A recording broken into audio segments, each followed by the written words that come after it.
Picture this: the darkest moment of humanity's struggle for survival. Imperial forces are surrounded, outnumbered, facing annihilation at the hands of enemies that seem unstoppable. Hope has died. Faith wavers. Death approaches with the certainty of a closing fist. Then the impossible happens. Light blazes through the darkness, wings of pure energy unfurl from a human form, and miracles begin to flow like water from a broken dam. These are the living saints, mortals transformed into something beyond human understanding, weapons of pure faith wielded by the Emperor himself against the forces that would destroy mankind. They are proof that the divine still moves in the universe, that sacrifice and devotion can transcend the boundaries between mortal and celestial, that even in the grim darkness of the far future, miracles are not only possible but necessary. But here's what makes them truly terrifying. They were human once. Every living saint was a person who faced a choice between salvation and damnation, between surrendering to despair and ascending to something unimaginable. Their transformation isn't random. It's earned through trials that would break anyone else, through faith tested beyond all reasonable limits, through sacrifice so complete that death itself becomes insufficient payment. Welcome back to the LORELORD, where today we're exploring one of the most awe-inspiring and mysterious phenomena in Warhammer 40,000. This is the story of mortals who became angels, of faith made manifest in flesh and blood, and of miracles that reshape not just battles, but the very nature of reality itself. To understand living saints, we must first grasp what separates them from every other form of enhancement or ascension in the Warhammer 40,000 universe. They aren't products of genetic engineering like space marines. They aren't sustained by technology like the Emperor himself. They aren't empowered by chaos or transformed by alien intervention. They are pure products of faith, human beings whose devotion to the Emperor has become so complete, so perfect, that it transcends the boundaries of mortality itself. Living saints possess several defining characteristics that set them apart from even the most blessed servants of the Emperor. First, miraculous abilities that defy scientific explanation, healing that can restore the dead to life, combat prowess that allows them to face demon princes single-handedly, presence that can inspire broken armies to impossible victory. Second, physical transformation that includes manifestations of divine energy, often taking the form of wings, halos, or auras of sacred light. Third, apparent immortality, not the resurrection of perpetuals or the technological preservation of dreadnoughts, but something closer to divine intervention that returns them to life when the Emperor's work requires their presence. But perhaps most importantly, living saints retain their humanity even as they transcend it. Unlike demon princes who surrender their mortal nature to achieve power, living saints become more human rather than less. They embody the absolute pinnacle of what human faith and devotion can achieve. Codex Adepta Sororitas, 9th edition, describes their nature. The living saints are not aberrations or mutations, but the purest expression of human potential, fulfilled through absolute faith. They represent what every servant of the Emperor might become if their devotion burns bright enough to catch the attention of the divine. This transformation appears to be permanent, but conditional. Living saints retain their abilities as long as they serve the Emperor's will, but their power seems tied to the strength of their faith and the needs of the moment. They can't simply choose to manifest miracles. Their abilities emerge in response to circumstances that require divine intervention. The process of becoming a living saint appears to be irreversible, but it's also not entirely voluntary. Many saints describe their transformation as something that happened to them rather than something they chose, as if the Emperor reached out and claimed them for purposes they couldn't resist or fully understand.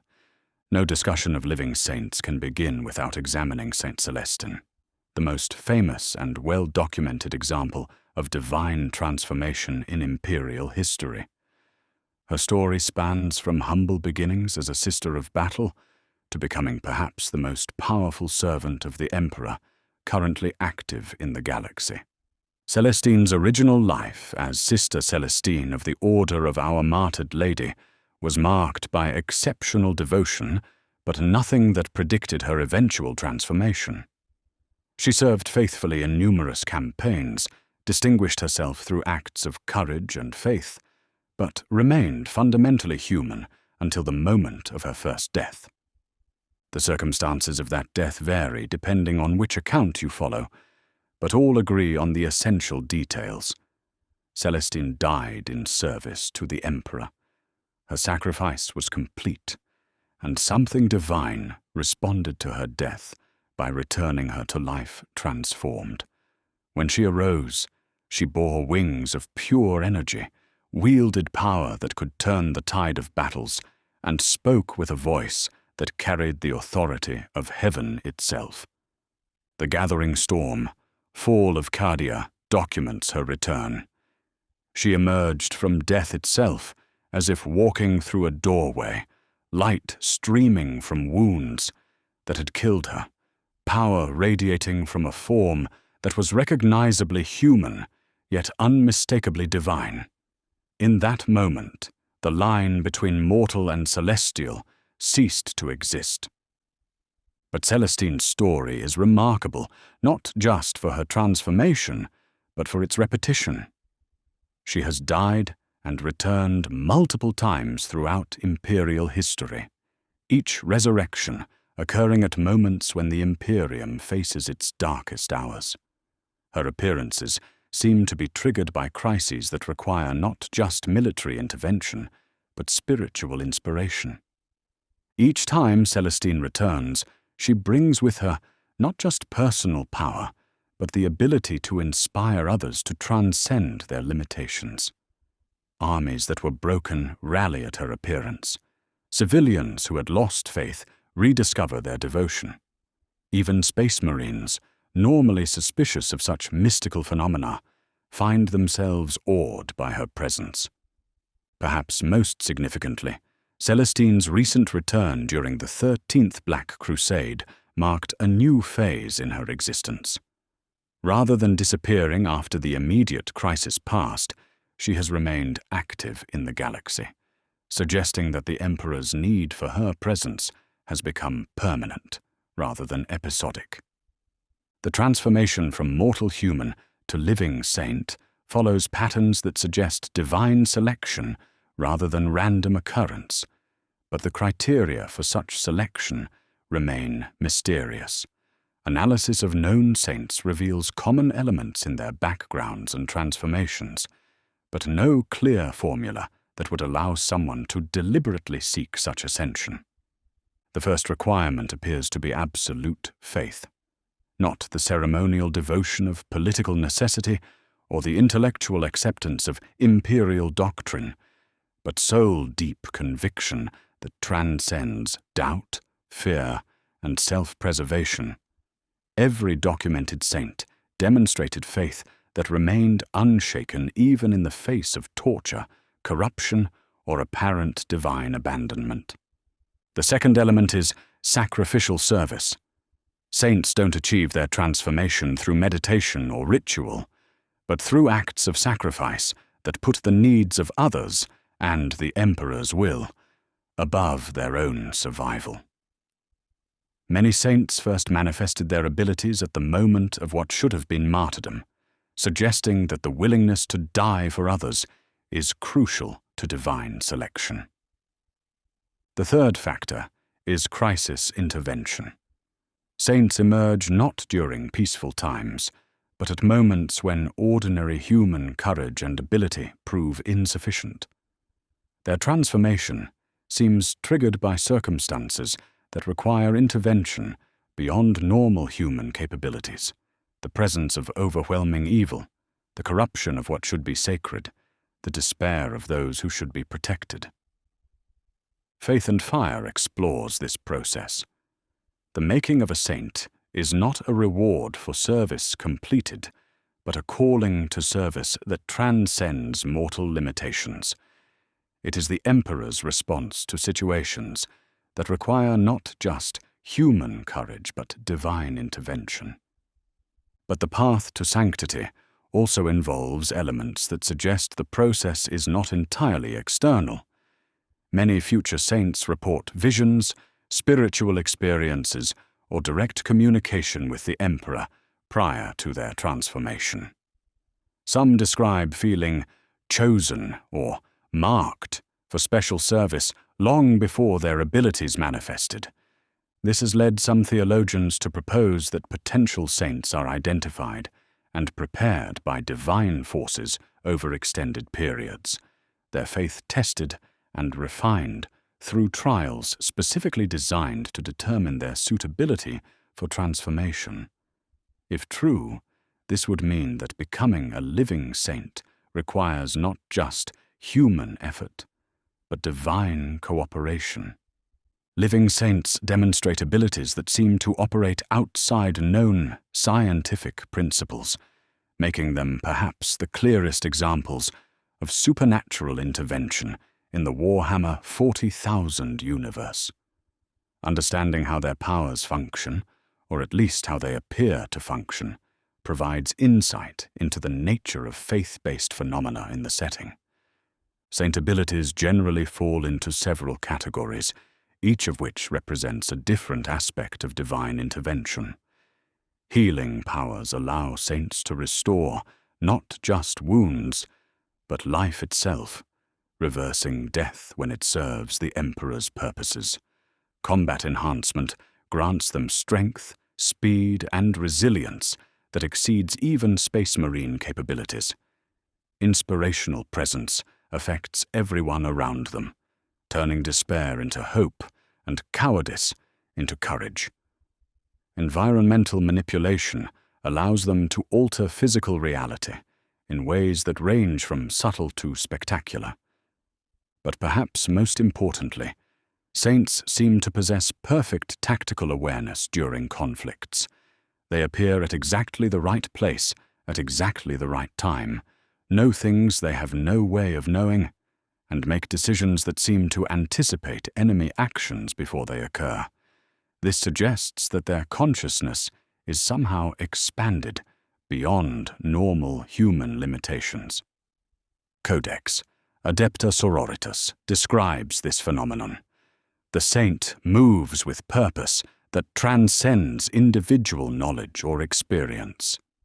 She fights not just with superhuman ability, but with perfect understanding of the battlefield's spiritual dimension, seeing not just what is, but what must be. The source of these abilities remains theologically controversial. Orthodox doctrine holds that saints channel the Emperor's own power, serving as conduits for divine will made manifest in the material universe. This interpretation maintains the Emperor's central role while explaining how mortals can wield such extraordinary capabilities. Alternative theories suggest that saints tap into the same fundamental forces that power chaos abilities, but filtered through faith rather than emotion. This would explain their miraculous powers while maintaining the distinction between divine and daimonic intervention. The most radical interpretation proposes that saints actually alter local reality through the force of their conviction, that faith itself becomes a form of psychic power capable of overriding physical laws. If true, this would make saints reality warpers whose abilities are limited only by the strength of their belief. While Saint Celestine receives the most attention, Due to her recent prominence, she is merely the most visible member of a celestial brotherhood that spans imperial history. Each living saint brought unique gifts and served specific purposes in the Emperor's grand design, their stories illuminating different aspects of divine intervention in human affairs. Saint Sabbat represents perhaps the most militarily significant saint in imperial history. Her leadership during the Sabbat World's crusade transformed what began as a routine imperial expansion into a 1,000-year campaign that reshaped an entire sector. Unlike Celestine's miraculous interventions, Sabbat's sanctity manifested through perfect strategic insight and inspirational leadership that united fractious imperial forces under a single banner. Sabbat's story demonstrates that sainthood can take forms other than direct divine intervention.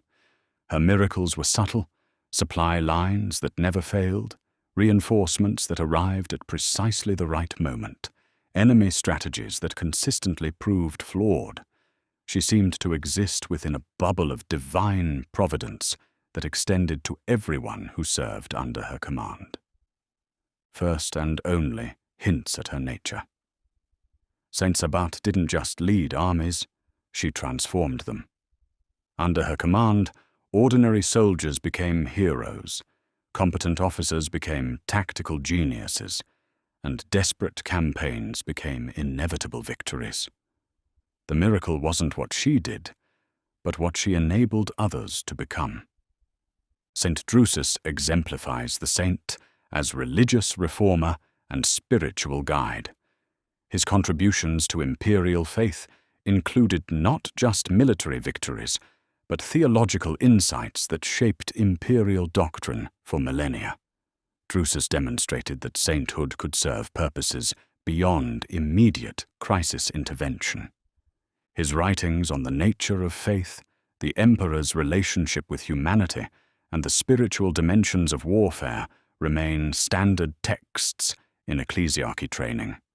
More importantly, his example proved that saints could work within established institutions rather than operating as independent agents. St. Praxedes represents the saint as martyr and symbol. Her sacrifice during the siege of Ophelia 7 became a rallying cry that inspired imperial forces for centuries afterward. Unlike saints who return from death, Praxedes achieved her transformation through the manner of her dying rather than through resurrection. Her story demonstrates that sainthood isn't always about personal survival or ongoing service. Sometimes the emperor's purposes are served through sacrifice that inspires others rather than through continued intervention by the saint themselves. The existence of living saints creates profound theological challenges for imperial doctrine, forcing the ecclesiarchy to balance official orthodoxy with undeniable evidence of supernatural intervention. The very fact that saints exist raises questions that have no easy answers within the framework of imperial faith. If the emperor is truly divine, why are saints necessary?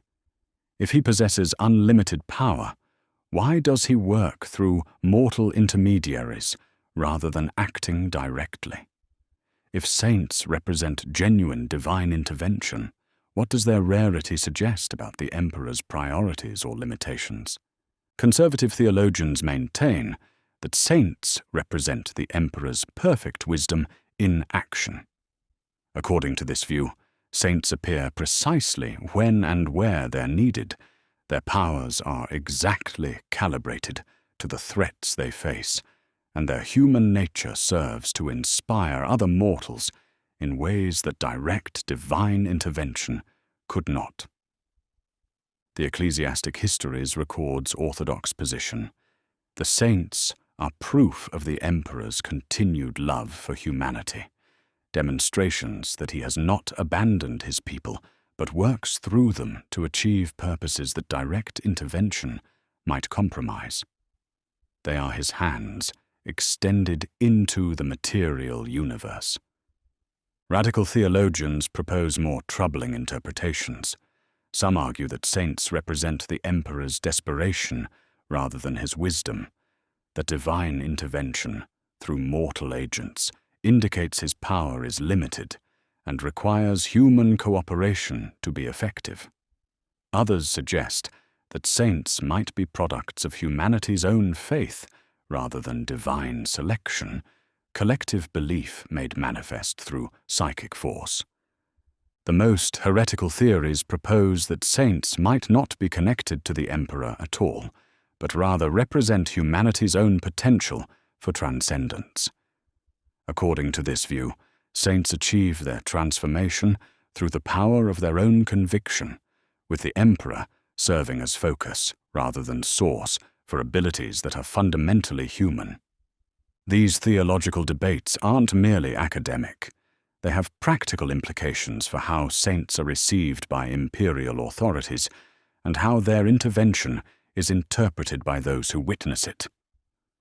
One of the most mysterious aspects of certain living saints is their association with beings called Gemini, entities that appear to be angels in the most literal sense, serving as bodyguards and companions to saints during their earthly missions. The Gemini defy easy classification within imperial doctrine. They appear fully formed whenever certain saints manifest, demonstrate abilities that rival their charges, and vanish when the saint's mission is complete. Unlike saints themselves, who are clearly transformed humans, the Gemini show no signs of having ever been mortal. Their appearance varies depending on the saint they serve, but common elements include ethereal beauty, weapons and armor that seem crafted from light itself, and combat abilities that transcend normal physical limitations. They fight with perfect coordination, speak in unison when they speak at all, and demonstrate loyalty that appears absolute. Codex.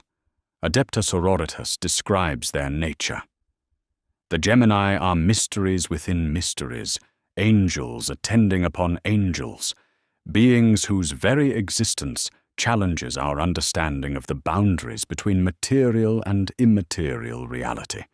They serve the saints with devotion that transcends even human faith. Several theories attempt to explain the Gemini's origin and nature.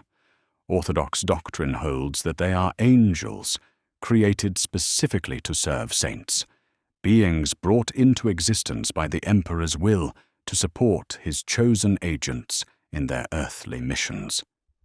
Alternative theories propose that Gemini might be aspects of the saints themselves, externalized portions of their consciousness given independent form through the power of their transformation. This would explain their perfect coordination and their tendency to reflect the personality traits of the saints they serve. The most radical interpretation suggests that Gemini might be psychic constructs created unconsciously by saints whose power has grown beyond their ability to fully control. If true, this would make them both more and less than they appear, not independent beings, but extensions of saint consciousness operating with apparent autonomy. Perhaps the most distinctive feature of living saints is their apparent immortality through resurrection. Unlike perpetuals, whose return to life seems automatic, or the Emperor, whose current state prevents normal death, saints appear to die genuinely before returning when circumstances require their presence. The mechanics of saint resurrection remain completely mysterious. Some saints return within hours of their death, others remain dead for centuries before manifesting again. Some return in exactly the same form they possessed before death. Others show signs of having been transformed by their experience of whatever lies beyond mortality. Saint Celestine's multiple deaths and resurrections provide the best documented examples of this phenomenon. Each time she has died, witnesses report that her death was genuine and complete. No life signs, no possibility of deception or misunderstanding. Each time she has returned, The circumstances have been different, but the transformation has been undeniable. The Gathering Storm, Fracture of Bieltan documents one such return. She emerged from light itself, stepping into reality as if crossing a threshold between dimensions. The body that had lain lifeless for 3 days arose transformed, wounds healed, power restored, purpose renewed. The timing of Saint Resurrections suggests that they are not random, but serve specific purposes in the Emperor's grand design. Saints return at moments of crisis, when their particular abilities are needed to address threats that would otherwise prove insurmountable. This has led some scholars to theorize that saints don't truly die, but rather withdraw to a state of existence that lies between life and death, remaining available for recall when circumstances warrant their return. If true, this would make their apparent mortality another form of service rather than a limitation of their power. Not all beings who claim the mantle of sainthood serve the Emperor's true interests. The phenomenon of dark saints, or false saints, represents one of the most dangerous forms of heresy the Imperium faces. Individuals who possess genuine miraculous abilities, but serve purposes that contradict imperial doctrine. Dark saints often begin as genuine servants of the Emperor, whose faith becomes corrupted over time. The power that once flowed from pure devotion becomes tainted by pride, ambition, or despair, transforming miraculous abilities into weapons against the very people they were meant to protect. The corruption process appears to be gradual rather than sudden. Dark saints typically begin by interpreting the Emperor's will in ways that serve their personal agenda, then progress to believing that they understand divine purpose better than established doctrine, and finally reach the point where they view themselves as equal to or greater than the Emperor himself. Faith and Fire explores this corruption. The line between saint and heretic can be thinner than the edge of a blade. Power that flows from divine sources can be corrupted by mortal pride, transforming the instrument of salvation into the agent of damnation. Some dark saints appear to retain genuine miraculous abilities even after their corruption, suggesting that divine power, once granted, cannot be easily revoked. This makes them particularly dangerous enemies because their abilities appear identical to those of true saints, making detection difficult until their heretical nature becomes undeniable. The existence of dark saints raises troubling questions about the nature of saint powers and the reliability of miraculous intervention as evidence of divine favor. If corruption can occur after transformation, what safeguards exist to prevent saints from becoming threats to the very people they were empowered to protect? The opening of the Great Rift and the dramatic changes it has brought to the galaxy have created conditions that seem to favor the emergence and activity of living saints. The increased warp activity, the growing desperation of Imperial forces, and the return of Primarch Robout Guilliman have all contributed to what some scholars call a new age of miracles. Multiple saints have manifested or returned during the current crisis, their appearances clustered around the most critical battlefields and desperate circumstances. Saint Celestine's continued presence represents the most visible example, but reports from across the galaxy describe other individuals demonstrating saint-like abilities in response to the current threats. The pattern of saint activity suggests that the Emperor's intervention in current events extends beyond the psychic phenomena associated with the Great Rift to include direct deployment of his most powerful agents. The concentration of saint appearances around critical imperial installations and major chaos incursions implies coordinated divine response to the current crisis.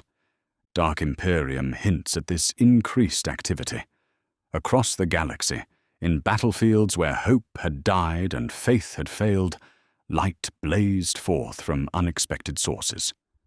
Miracles became commonplace, the impossible became routine, and the line between material and divine grew thin enough to step across. The return of Guilliman has created interesting dynamics between imperial political authority and divine intervention. The Primarch's practical approach to governance sometimes conflicts with the inspirational but disruptive nature of Saint activity, creating tensions that didn't exist during previous eras. Most significantly, the current age seems to be producing not just individual saints, but coordinated saint activity. Multiple saints have been reported working together, their abilities complementing each other in ways that suggest either careful planning or divine coordination that transcends individual consciousness. Recent reports from across the galaxy describe a new phenomenon, the emergence of what imperial authorities have classified as Primaris saints, individuals whose transformation seems to represent an evolution or enhancement of traditional saint abilities. These beings demonstrate powers that exceed even established saints, while maintaining the fundamental characteristics that define genuine divine intervention. Primaris saints appear to possess not just traditional saint abilities, but additional capabilities that suggest their transformation goes deeper than previous examples. Enhanced psychic resistance allows them to operate in environments that would overwhelm normal saints. Expanded tactical awareness enables them to coordinate multiple battlefield elements simultaneously. Most significantly, their inspirational presence seems to affect larger areas and greater numbers of people than traditional saints achieved. The emergence of Primaris saints coincides with the return of Guilliman and the introduction of Primaris space marines, leading some scholars to theorize that the Emperor's enhancement of his genetic legacy extends to his spiritual agents as well. If true, this would represent a fundamental escalation in divine intervention to match the increased threats facing the Imperium. Indomitus references this phenomenon.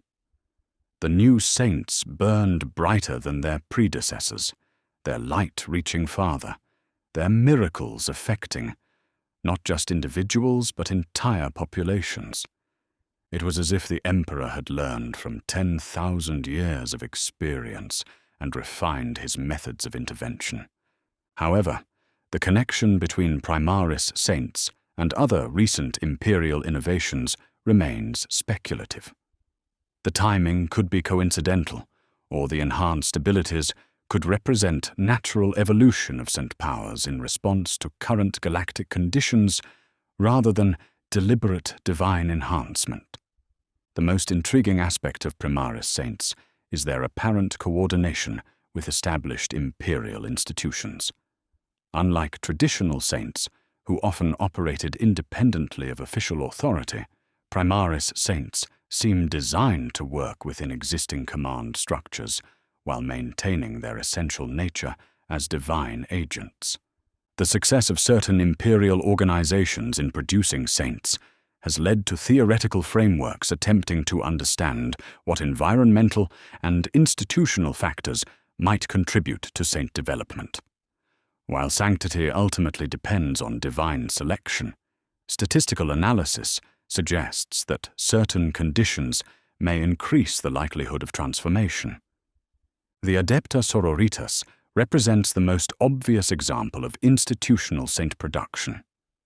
The orders of the Sisters of Battle have produced more confirmed saints than any other imperial organization, suggesting that their training methods, spiritual practices, and operational environment create optimal conditions for divine intervention.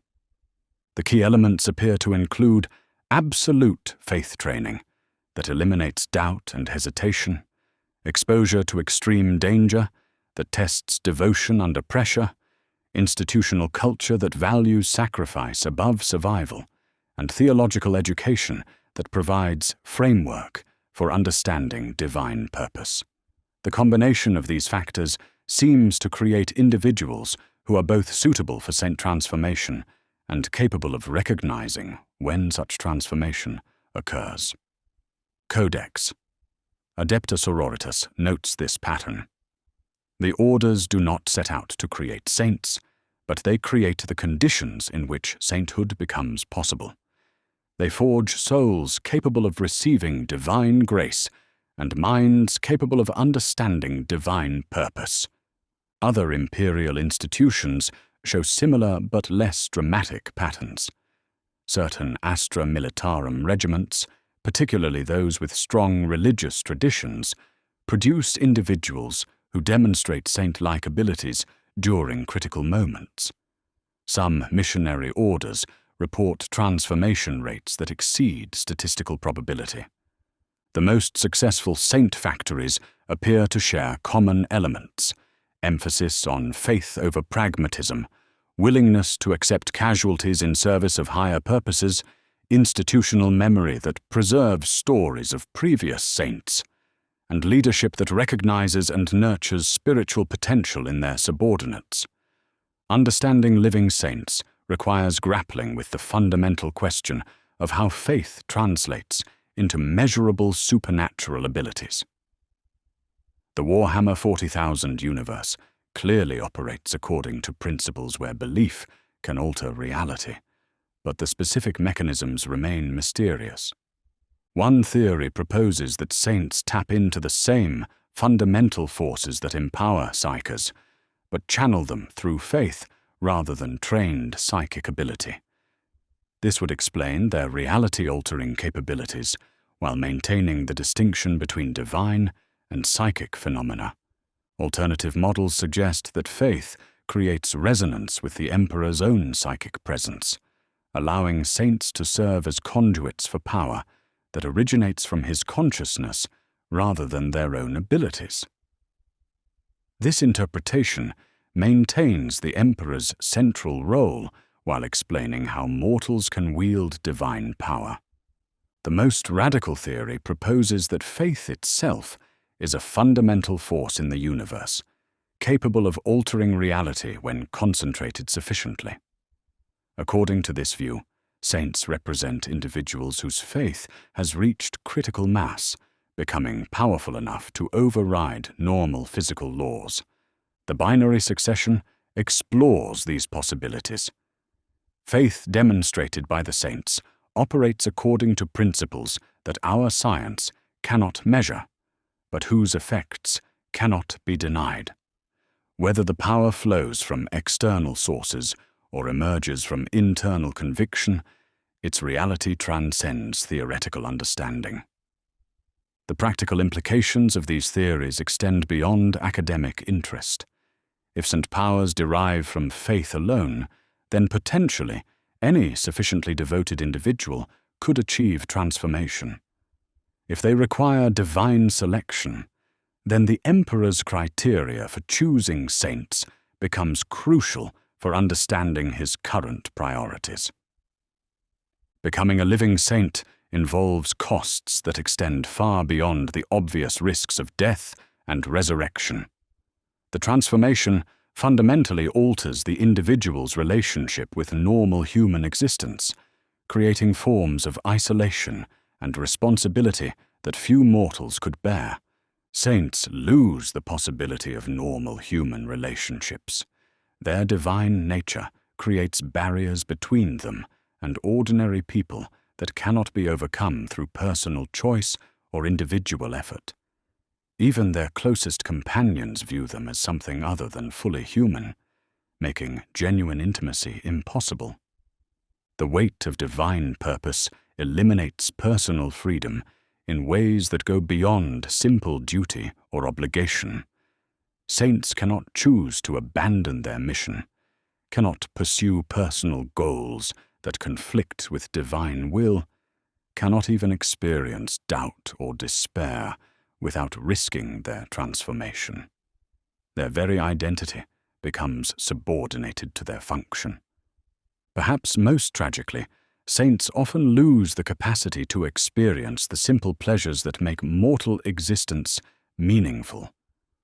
Food loses its taste, beauty becomes irrelevant. Human concerns seem trivial when viewed from the perspective of divine purpose. Saint Celestine. The living saint explores this burden. She had gained everything: power, purpose, immortality, and lost everything that made those gains meaningful. The price of divine grace was not just mortality, but humanity itself. The psychological pressure of omnipresent divine purpose affects saints in ways that are difficult for normal humans to understand. They must make decisions, knowing that their choices will affect not just immediate circumstances, but the spiritual welfare of entire populations. Every action carries weight that no mortal should have to bear. Some saints appear to cope with these burdens better than others, suggesting that personality traits or spiritual preparation might influence how successfully individuals adapt to transformation. Others seem perpetually tormented by the gap between their divine purpose and their retained human consciousness. One of the most troubling aspects of living saint existence concerns the extent to which they retain free will after transformation. Do saints make independent decisions about how to use their abilities, or are they simply vessels through which divine will operates without personal choice? The evidence suggests a complex relationship between saint consciousness and divine purpose. Saints clearly retain personality traits and individual perspectives that influence their actions, but they also demonstrate consistency with divine will that goes beyond coincidence or training. Some saints report experiencing their divine purpose as internal motivation that feels natural and chosen, while others describe it as external compulsion that overrides personal preference. The variation suggests that individual saints may experience different degrees of autonomy within their transformation. Faith and Fire addresses this paradox. The saint moves with perfect purpose and individual choice, divine will and personal decision flowing, together so seamlessly that distinguishing between them becomes impossible. She is most herself precisely when she is most completely the Emperor's instrument. The theological implications are profound. If saints retain free will, their actions represent genuine moral choices that deserve praise or blame.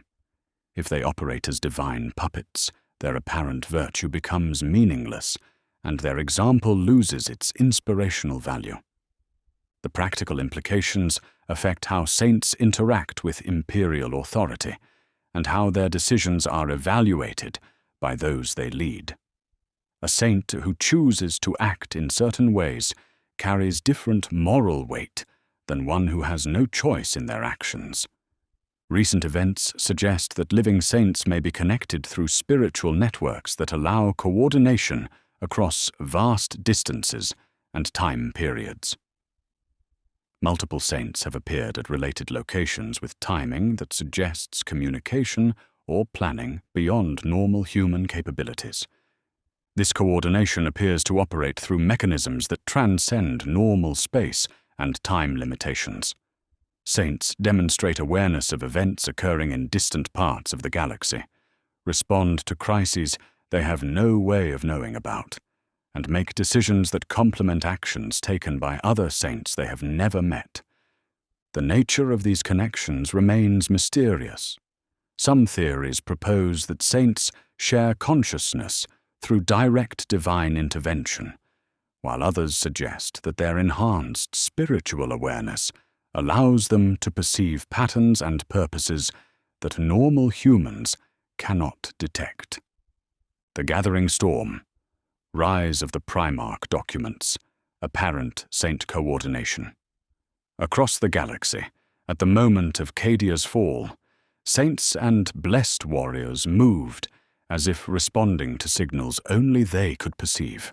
Their actions formed patterns that suggested not coincidence, but coordination on a scale that transcended normal communication.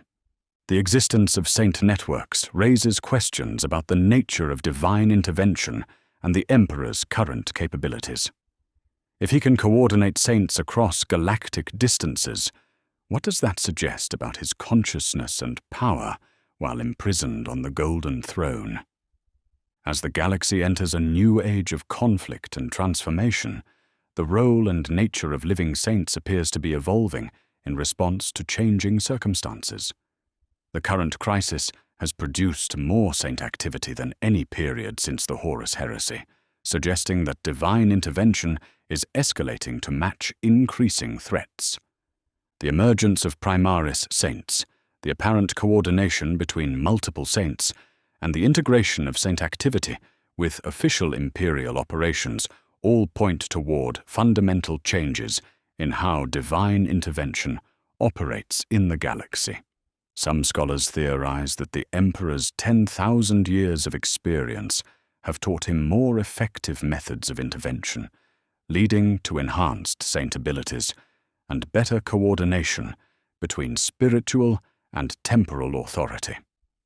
Others propose that the current crisis has forced divine intervention to evolve in response to threats that traditional saint abilities cannot address.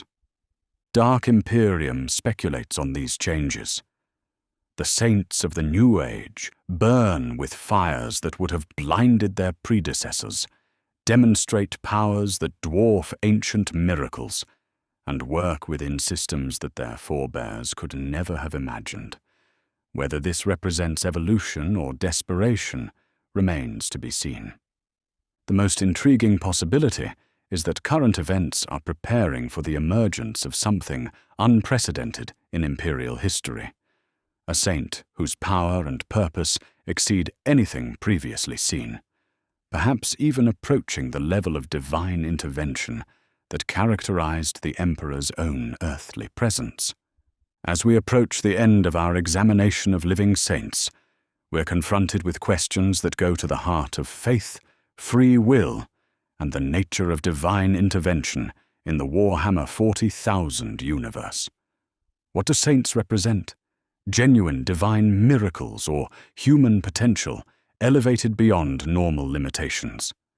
Are they proof of the Emperor's continued love for humanity or evidence of his desperation in the face of overwhelming threats? The answers to these questions matter because they determine not just how we understand saints, but how we interpret the Emperor's nature and humanity's relationship with the divine. If saints represent genuine divine intervention, then the Emperor remains active and engaged with human affairs despite his physical limitations. If they represent human potential, awakened by faith, then the power lies within humanity itself. Perhaps most importantly, saints force us to confront the relationship between faith and power in a universe where both are constantly tested by forces that would destroy everything worth preserving. They represent hope in its purest form, the possibility that devotion and sacrifice can transcend every limitation, that individual choice can align with cosmic purpose, that mortal humans can become instruments of divine will without losing their essential humanity. The ecclesiastic histories captures this significance. The saints are not just weapons in the Emperor's arsenal or symbols of divine favor.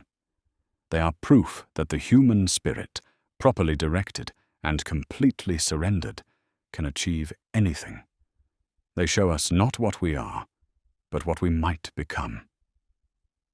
Whether that potential is realized through divine selection or human effort, whether it requires external intervention or internal transformation, whether it represents salvation or evolution, these questions remain open.